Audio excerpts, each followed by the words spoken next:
The piercing echo of a gunshot ricocheted through Jasmine Sutton's life when she was just 19, taking her father and leaving her with a failing ranch, mountain of debt, and a reputation in the dusty town of Willow Creek as a woman too serious for her own good. Standing now at 22 on her porch in the summer of 1872, watching the sunrise paint the Colorado mountains gold, Jasmine couldn't afford to be anything but serious. "Miss Sutton," called Elmer, her aging ranch hand. The cattle broke through the north fence again. "We're down to 37 head.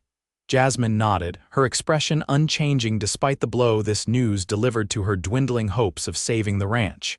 "We'll mend it today. Have Thomas bring extra wire from town." "With what money, miss?" Elmer's weathered face creased with concern. "With the last of it," she replied simply, turning to enter the house where she kept the ranch's meager accounts in perfect order. Inside, Jasmine reviewed the numbers again, though she knew them by heart. 6 months remained before the bank would claim everything her family had built over 3 generations. 6 months to perform a miracle or accept defeat with the same stoic dignity she'd maintained since burying her father. Her younger sister Martha bounded into the room, 16 and full of the lightness Jasmine could no longer afford. "Mrs. Miller says I'm too much like you, too serious," she laughed. "Can you imagine? She said I need to smile more if I ever hope to catch a husband." "Mrs. Miller should mind her business," Jasmine replied, not looking up from her ledger. "And you should focus on your studies, not husbands. See, that's exactly what I mean." Martha sighed dramatically. "Not everything has to be so important all the time, Jasmine finally looked up. "When did keeping a roof over our heads become something to take lightly?" The conversation ended as it always did, with Martha retreating and Jasmine returning to her figures. By midday, she was on horseback, riding the perimeter of what remained of Sutton land. The summer heat pressed down, unforgiving as the bank's deadlines. At the north fence line, she dismounted to examine the breach. The posts had rotted through at the base, one more expense they couldn't afford. As she knelt to assess the damage, the thunder of approaching hooves made her stand and reach instinctively for the pistol at her hip, a habit formed in a territory where law still bent to whoever enforced it. A rider appeared over the ridge, silhouetted against the harsh sun. Tall in the saddle, broad-shouldered, unfamiliar. Jasmine stood her ground as he approached, hand still resting on her weapon. "Madam," the stranger called, slowing his mount to a walk. As he drew closer, she could make out his features, strong jaw darkened with stubble, eyes the color of the river stones, a face weathered by sun and wind but not unkind. He couldn't be much older than 25. "You're on Sutton land," she stated flatly. He nodded, removing his hat.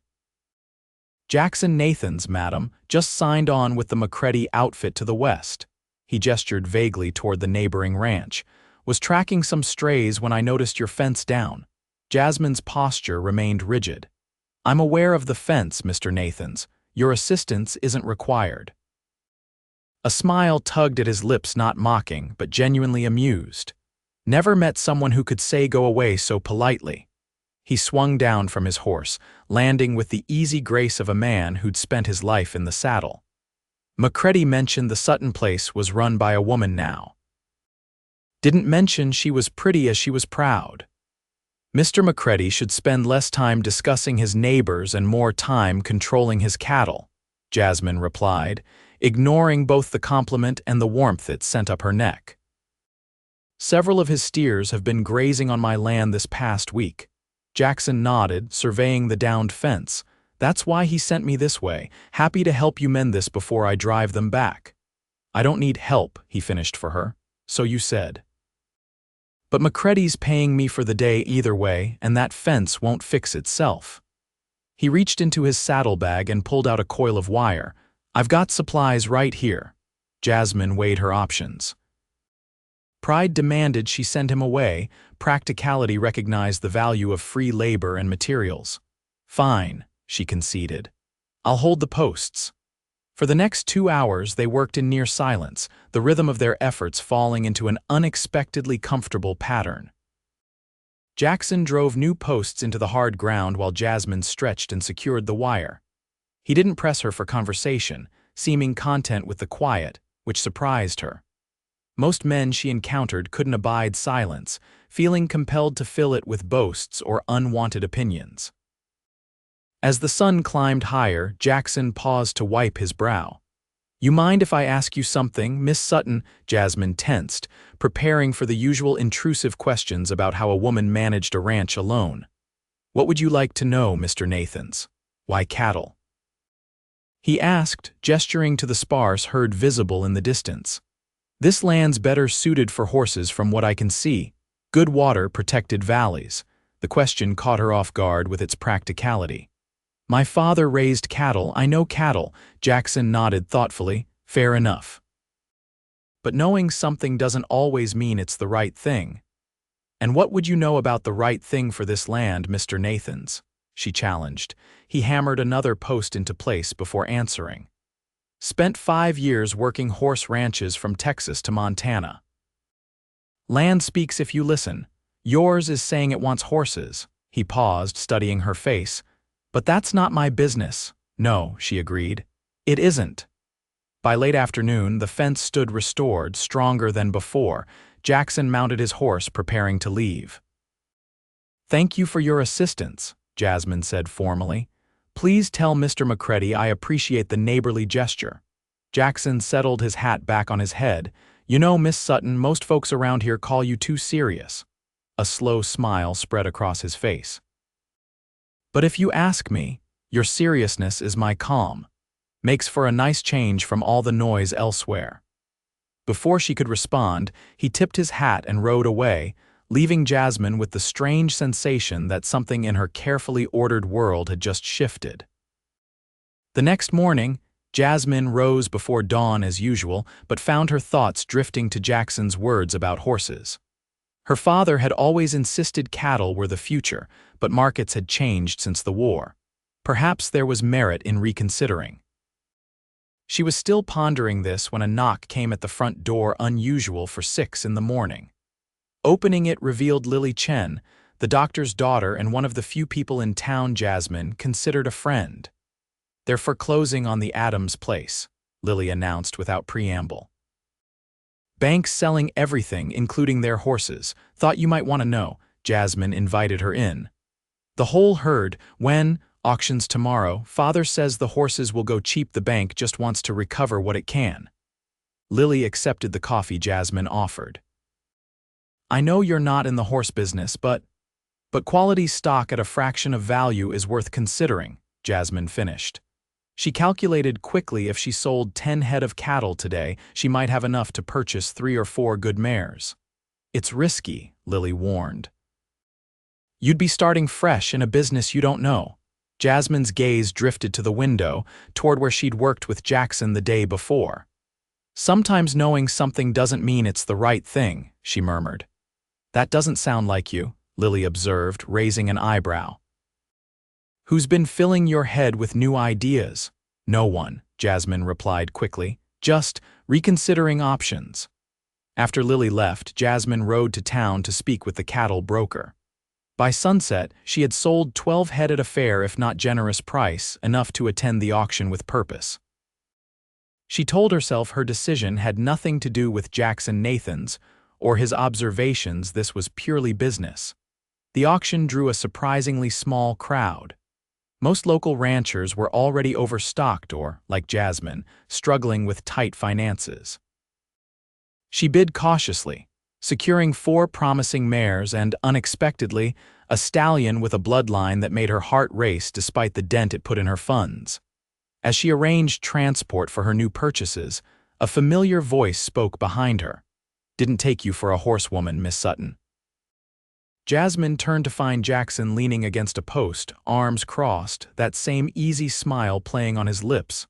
"I'm not," she admitted. Yet, his smile widened. "Quick study, I'd guess." "I learn what I need to," she replied, "but I'll need help setting up proper facilities." "Offering me a job, Miss Sutton?" She hadn't been the thought hadn't even occurred to her, but suddenly it seemed the most logical course. "Can you start tomorrow? I can offer room, board, and modest wages once we start turning a profit. Jackson studied her face, his expression growing serious. You don't know the first thing about me. I know you understand horses and you work without needless chatter, she countered. Those are rare qualities. He laughed then, a genuine sound that drew glances from passers-by. Most folks hire based on references, not on a man's tendency toward silence. I'm not most folks, Jasmine replied, surprising herself with the lightness in her tone. No, he agreed, you certainly are not. He extended his hand. I accept your offer, Miss Sutton. Her hand met his and she felt the calluses that spoke of years of honest work. Jasmine, she said suddenly, if we're to be business partners of sorts, you should call me Jasmine. Jasmine, he repeated, holding her hand perhaps a moment longer than necessary. I look forward to our partnership. Jackson arrived the following day with his few possessions and immediately set to work. Over the next weeks, Jasmine watched as he transformed the eastern pasture into a proper horse facility, building fences, a round pen, and expanding the smaller barn. He worked from sunrise to sunset, stopping only when she insisted he eat. More surprising was how he worked with the horses. Where most men she'd known used force and dominance, Jackson employed patience and a quiet understanding that seemed to communicate directly with the animals. He spoke to them in low tones, moved deliberately, and within days had the previously skittish mares following him around the pen. They just need to know where they stand, he explained one evening as they sat on the porch, reviewing the day's progress. Horses are looking for leadership, not subjugation. Show them respect, they'll give it back tenfold. Jasmine found herself studying his profile in the fading light. Is that your philosophy with people too? He turned to meet her gaze. Some people, others need more convincing. And which category do I fall into, Mr. Nathan's? She surprised herself with the question. Jackson, he corrected gently. And you, Miss Sutton, don't need any man's leadership, you just needed someone to confirm what you already knew. He gestured toward the horses grazing peacefully in the distance. You've always had the instinct, just needed permission to trust it.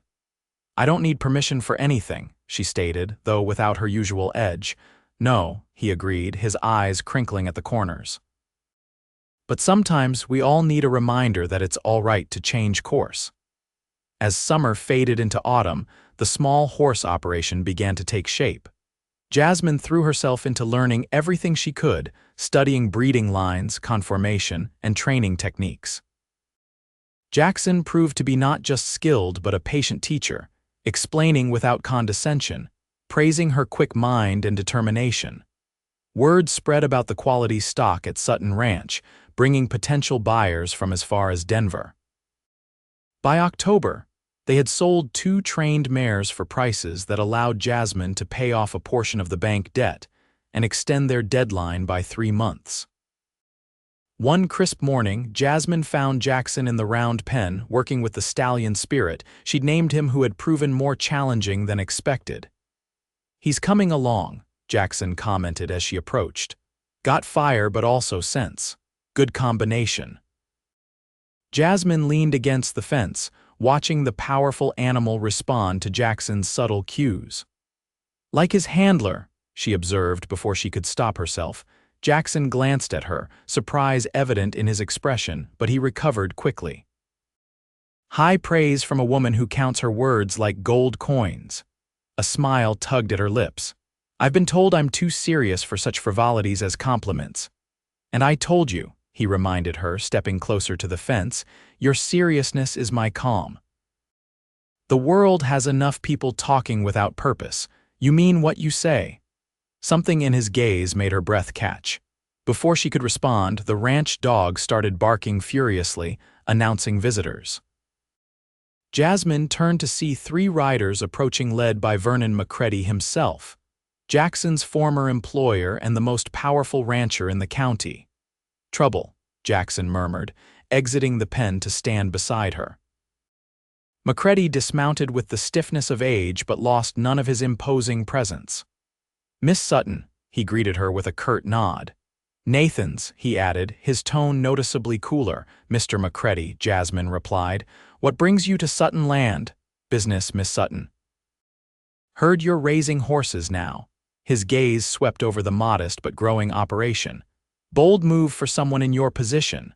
My position is my concern, sir, McCready's expression hardened. It becomes my concern when you steal my best horse hand. Jackson stepped forward. I wasn't stolen, Vernon. I gave proper notice. To work for a failing ranch, McCready scoffed. I trained you better than that, boy. This ranch isn't failing, Jasmine interjected, keeping her voice level despite the anger rising in her chest. And Mr. Nathan's made his choice freely. McCready's eyes narrowed. I'm prepared to make you an offer, Miss Sutton, for the whole property, fair market value, save you the humiliation of foreclosure. The Sutton Ranch isn't for sale. Everything's for sale at the right price, McCready insisted. And you'd be wise to consider my offer before winter sets in. Horse breeding is a gamble even for experienced ranchers, for a woman alone. He let the implication hang. She's not alone, Jackson stated firmly, and we're not interested in selling. McCready's gaze shifted between them, something calculating entering his expression. I see how it is. He returned to his horse. The offer stands until the first snow, Miss Sutton. After that, we'll see what the bank has to say. After the riders departed, Jasmine turned to Jackson. We. She questioned. He met her gaze steadily. Figure of speech, your ranch, your decision. But you said we're not interested, she pressed.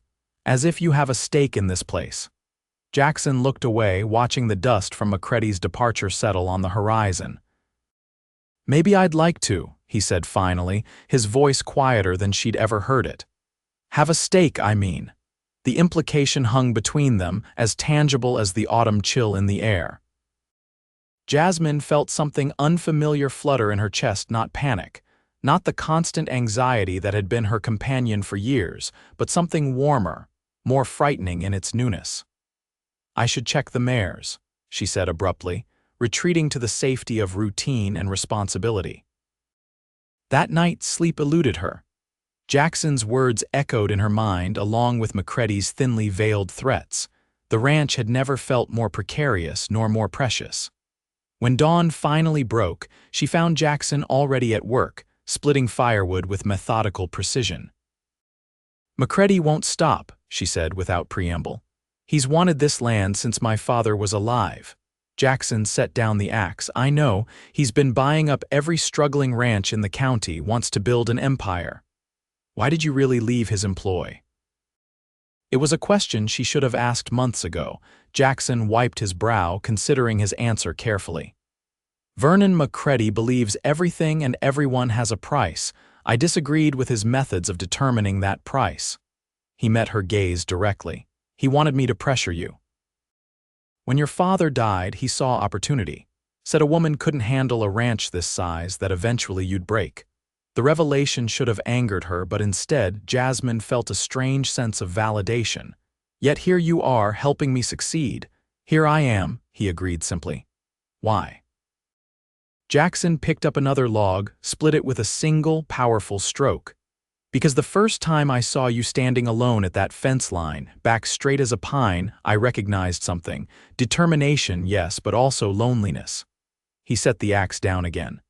I know that kind of loneliness, Jasmine.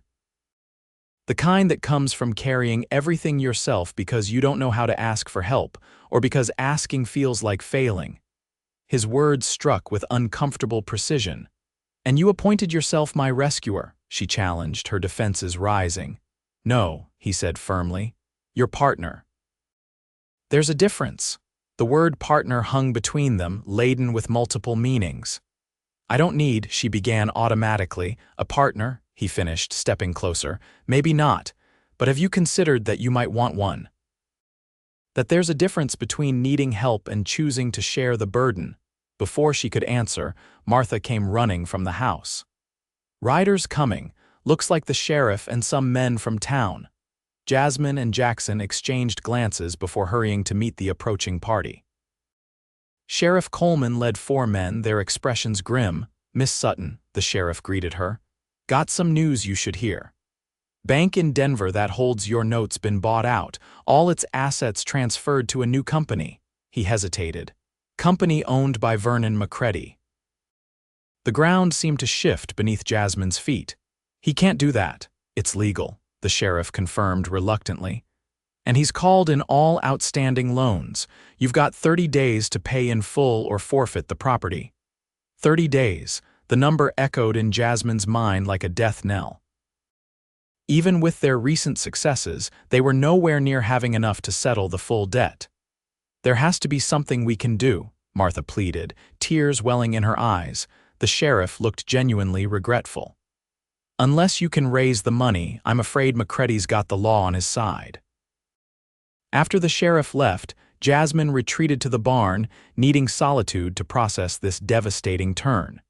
She found herself in Spirit's stall, the stallion nudging her shoulder as if sensing her distress.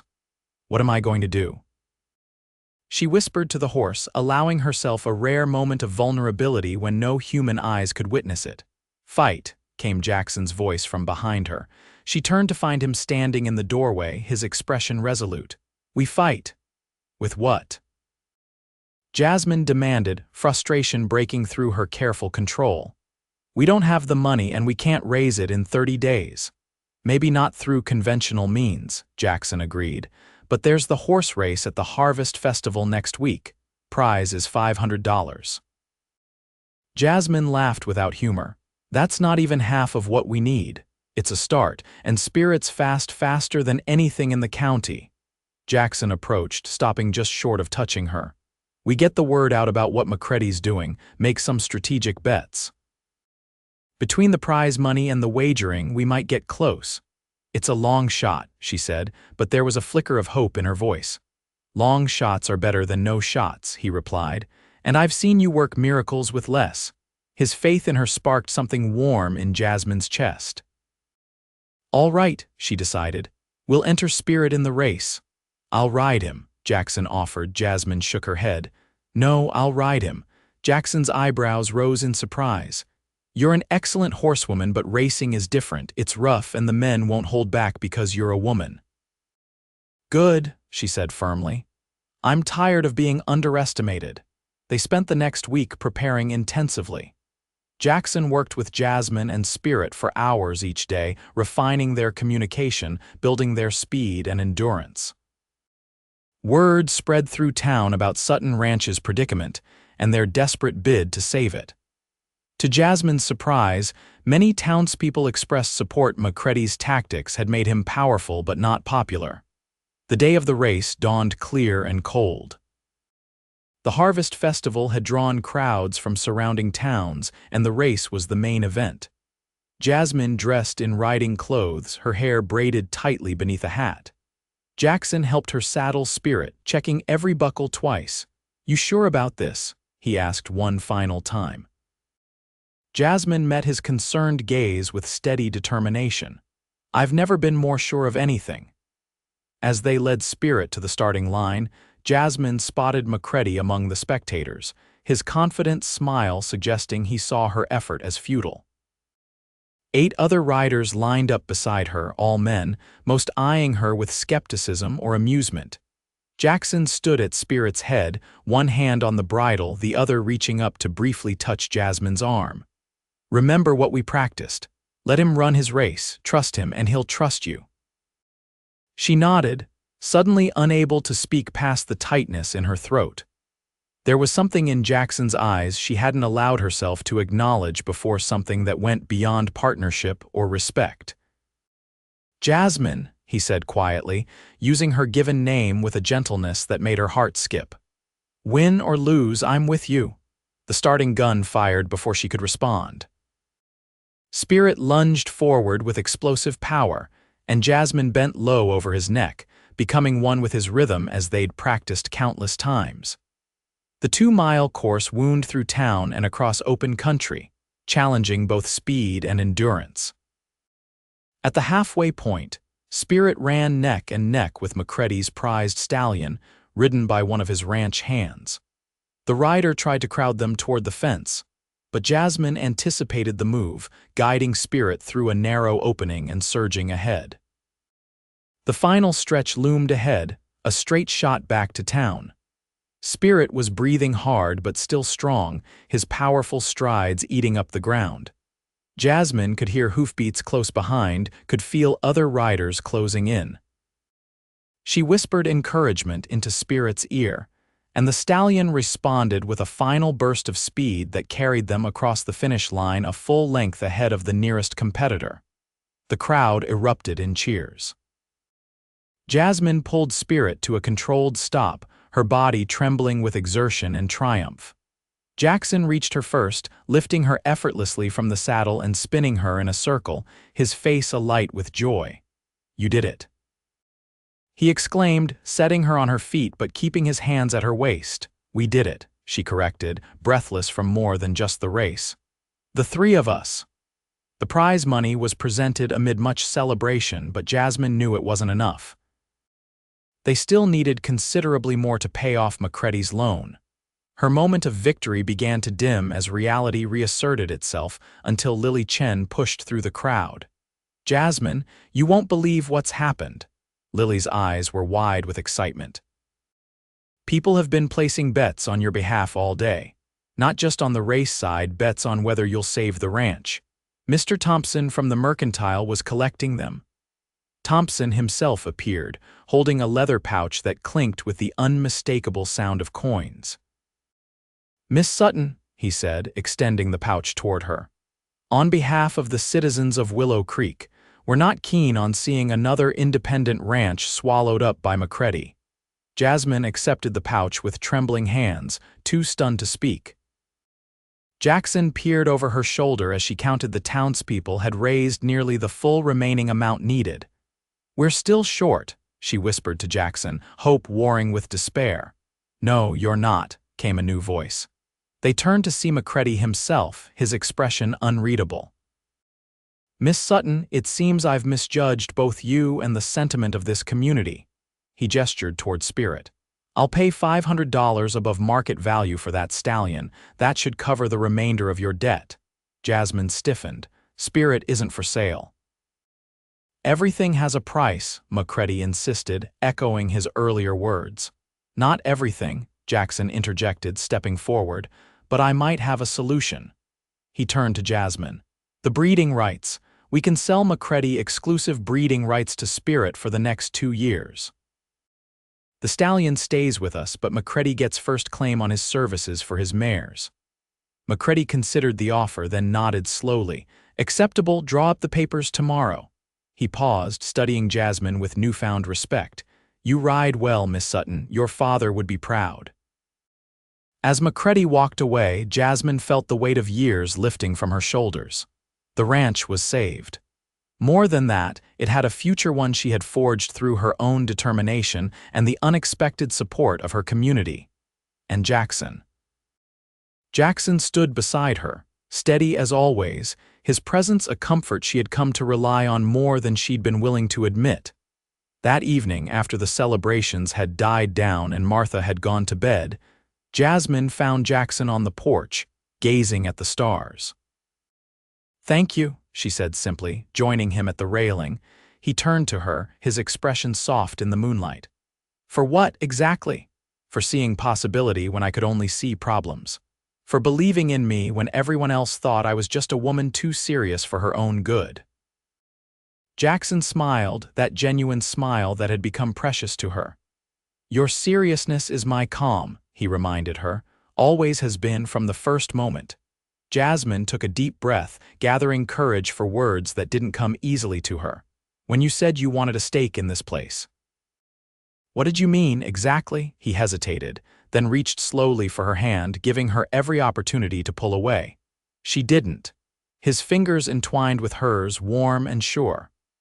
"I meant that somewhere between fixing fences and training horses, I fell in love with more than just this land."